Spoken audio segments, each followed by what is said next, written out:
What is up, YouTube? Welcome back to Stocks by the Numbers, and it's Wednesday, about 2:30. Wanted to do a quick update here on a company we looked at, I don't know, it was like the end of May, I believe, and started out doing well recently. It's been getting beaten up, and as you see, we are hitting new lows here. Name of the company we're talking about, Lovesac Company, ticker symbol LOVE, listed here on the NASDAQ. Stock right now about 16.5, down a point, almost 6% here on the day. Actually hit a new low of 16.19 as you see here, and had a little bounce back up to above 16.5. Now, in my opinion, I think it's going to fight and hold. This is a one-year chart, by the way, and I think it's going to fight and hold here and try to stay above this fib here of 1657. But of course, depends where it closes. Could definitely go a little bit lower. Now, I know a lot of people may be wondering exactly what the hell happened. So right here, May 31st, as you see, stock was maybe about 20.60, 21, and obviously, in my opinion, we looked at some of the numbers. The numbers look pretty good. Look like a lot of the margins and the revenue numbers have been growing.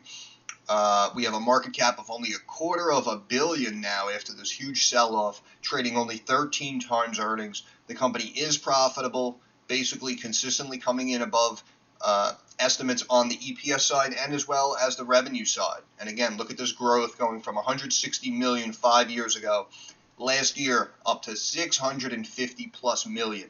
So this company, without a shadow of a doubt, is growing in the way a company should. And of course, we do have some better quarters than others. However, they are coming in consistently above analyst expectations, and that's exactly what happened since we first looked at the video. We have back-to-back earnings beats. Now, as you see, we made the video at 21. Company beat earnings, went on a tear, got up to almost 30, right? So if you watched the video and you listened and took my advice and grabbed a position, obviously you did very, very well for yourself. Now, what happens is, since then, of course, as we know, what goes up must come down. So we started to have a sell-off, and also this was going into August and September when markets began to, again, sell off and become more volatile. So that's why really anything that was up that was not tremendously undervalued in the numbers has been selling off. So it's justified.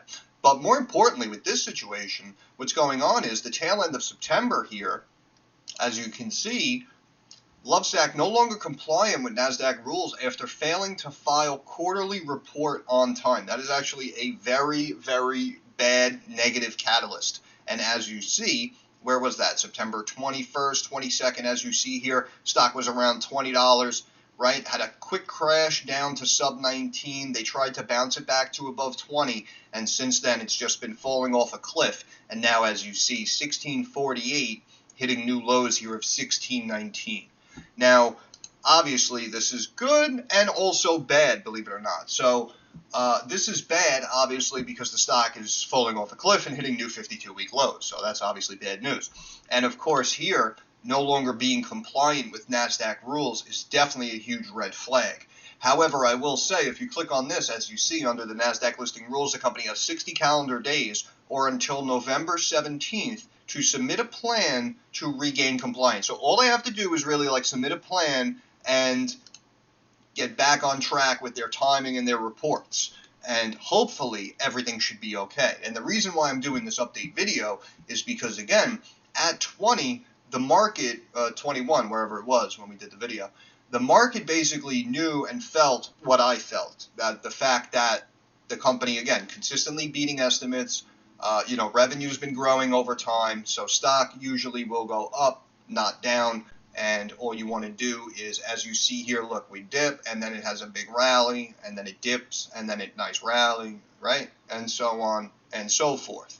But obviously here is a different story here just in the last couple of weeks. But overall, you can see where it dips, and then it has the big rally, right? So obviously that's why I say you buy the dips and you sell the rips. But basically, long story short, what I'm thinking, okay, and again, unfortunately, this is a little bit more of a prediction, not really a reaction. However, I am reacting to what the market is giving me, right? That's why I always say we've got to take what the market gives us. So now the market's given us a stock that we liked at $20, $21. Now it's down here at 16.5, right? So that's one little positive, little feather in the cap.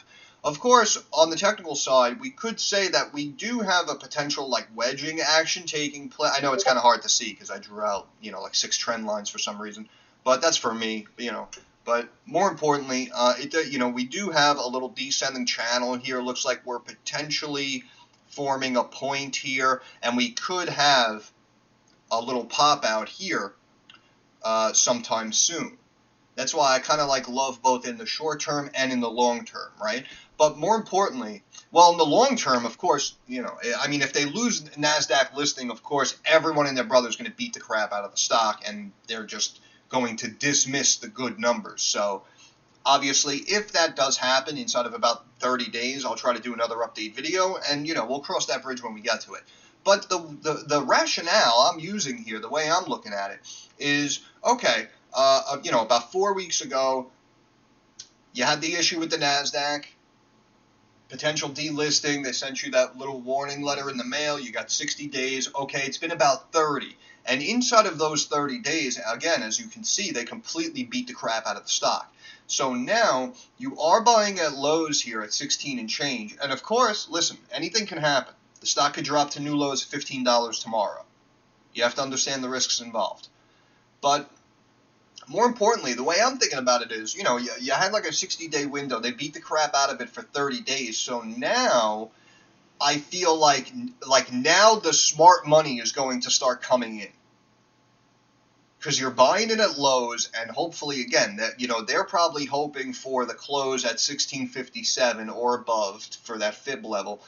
And they're hoping for either stability or that this is the bottom now. Okay, because now if the stock flattens out or even like slowly climbs back up to this trend line here, we'll call it like 17 3/4, maybe $18. So if it like slowly climbs back up there, what's going to happen is now if it stays here in this tight little range, now right here, right there, right, which isn't that far away, is Friday, November 17th, as you see at the bottom of the screen. That is the deadline. And that's why I feel like with how well the company's been doing on paper, growing their business, and of course the entire time they've been on the NASDAQ and kind of flying underneath the radar, but some younger people who buy their sectionals, and there's a furniture company, and all these younger people who are actually buying their products, I'm sure, have stepped in and they bought stock a year or two ago maybe. So overall, people are probably up a couple of bucks here on Love, and now we're taking a big hit. So that's why, again, I know I'm going off on a tangent like I always do, but I really do feel like the first 30 days were crap. Now it's going to potentially find its bottom, flatten out, find that stability, and then again, inside of like a week or two, if they make the announcement like, oh yeah, we're compliant with NASDAQ rules, I promise you they're going to run the stock minimum at least back to $20+ where it was, right? That's just simple logic and common sense. That's why I wanted to do a quick update video here. Because, of course, yes, I could say, oh, yeah, listen, I'm a genius. Stock ran, 40-50% after my video. And listen, it did. It was a great call by me. But, of course, now we're running into some negativity. And that, I feel like, is harder for the average person to read as opposed to the positivity, right? The positivity is easy. Oh, I bought the stock. It's up 30%. I'm up X hundred, X thousand. Wow, this is awesome. I'm taking profits. Yeah, okay, that's easy. That's easy. How about when the shit hits the fan and times get rough? What are you going to do? How do you read the situation? That's why I wanted to do a quick update video. And again, of course, could reject and drop down, to 15.5. But I would say, in my opinion, personally, if I had the liquidity, I would begin to piece my way in and build a position in Love. And again, you have about 30 days. November 17th is supposedly the deadline. And again, it may be wishful thinking, but in my opinion, I would like to stay positive on the company.